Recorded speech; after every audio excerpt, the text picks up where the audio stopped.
So the ban list just dropped and I get a lot of questions asked about it. Well, now the strategy is dead, right, for Mitsurugi Gem Knights, and I'm here to tell you that it's not. I mean, yes, the consistency is hit a little bit, but that just means there's more ways for you guys to play non-engine cards to kind of board break. I found myself adding cards that I actually needed, like Sales Band and Call by the Grave, which I didn't have. If you caught my last live stream, I won X1 with using the full Mitsurugi deck, and I honestly don't think that you need the full board to actually make the deck work. But if you are curious about it, all you gotta do is really add 3 Aramasas and let that be your normal summon, which I can demonstrate in a minute. But I'm here to show you that this build right here in front of you can still perform really well. The goal of the Gem Knights is still going to be go second deck.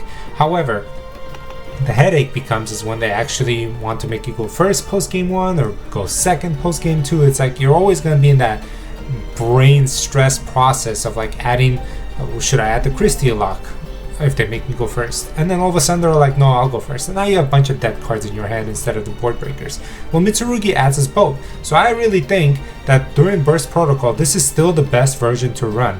Cards like Forbidden Crown might come into the main deck or the side deck staple, but for right now, I really think that this is still the best variant, honestly, and I'm here to show you why. Okay, don't forget to smash that subscribe button. We're gonna jump right into the video.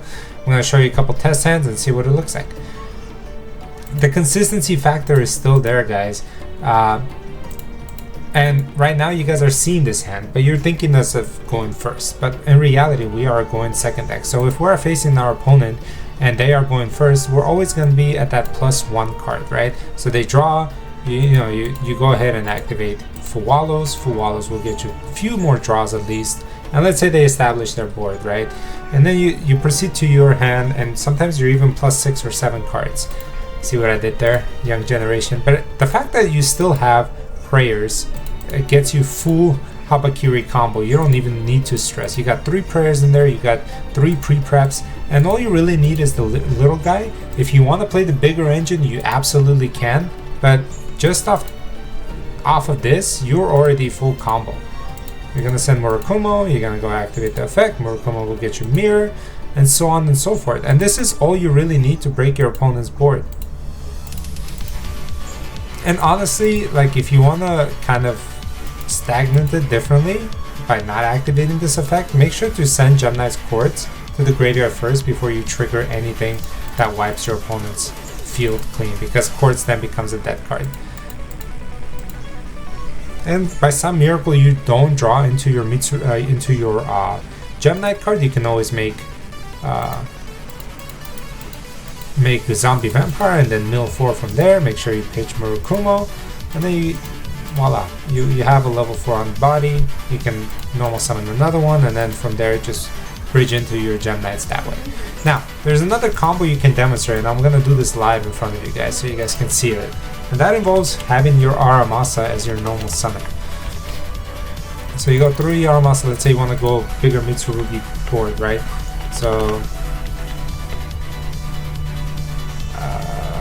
let's see, what do we have here? Mitsurugi and then this one, I think, and where's the purple guy? So now you have 45 cards, which is still not bad for a Gem Knight deck, okay? And let's say you are going first. Let me make my hand custom in a way, which will come up, right? So let's say this is your hand.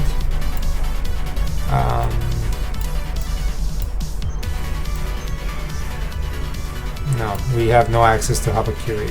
Let me show you.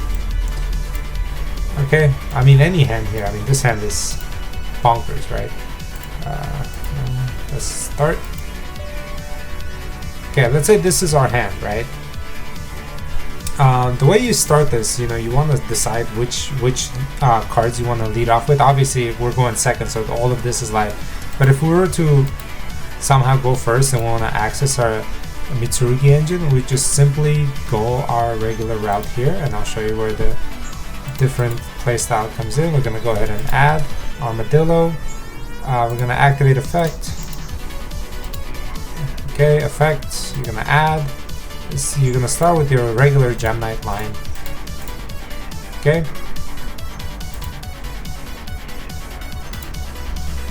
I'm going to go 1, 2 here.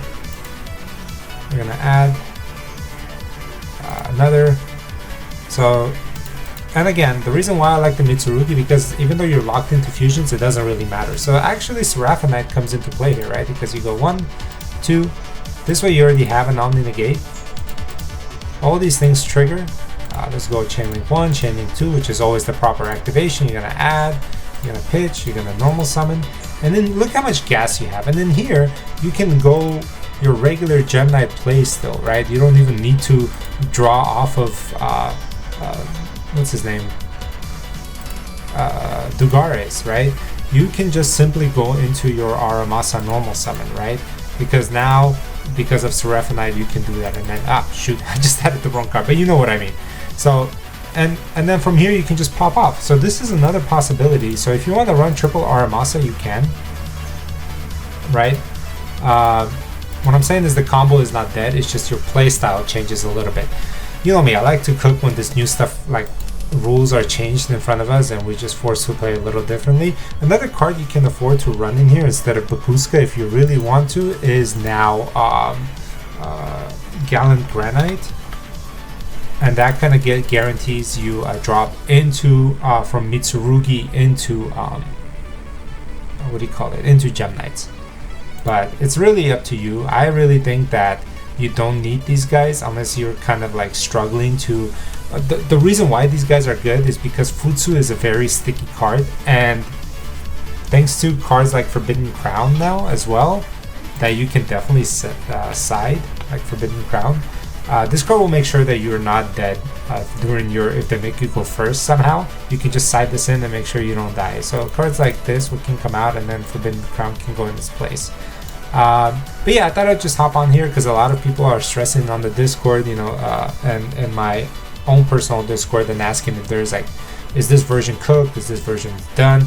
And I'm here to tell you it's not. It's just the playstyle is a little bit different now, but it's still like the best variant, especially against decks that are resilient to board breakers, you know, and that's what you really want to protect yourself against. I mean, you always call Droll and Logbird. Droll, yeah, because Droll sucks. And it's really an easy way to get into one another engine. That it's not that convoluted. I know that the rank 4 is not there anymore. That made it like 100% easier way to get into it. But I still think that it's better than just running board breakers because some decks are very resilient to it. So that's just my take. Another take that I have is that Armadillo is just a horrible summon for us, but it's the only one that we currently possess, unfortunately. Let's go 2 here.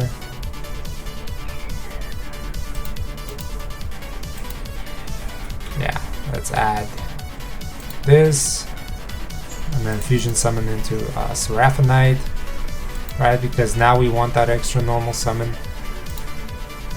Just in case you're not into any Mitsurugi engine here and you are somehow forced to go first, which is not the scenario you're gonna find yourself in.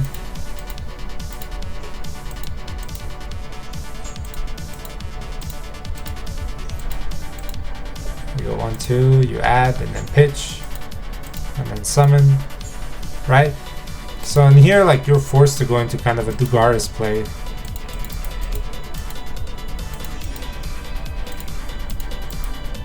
You draw 2 and pitch 1. I mean, and now you're full Mitsu.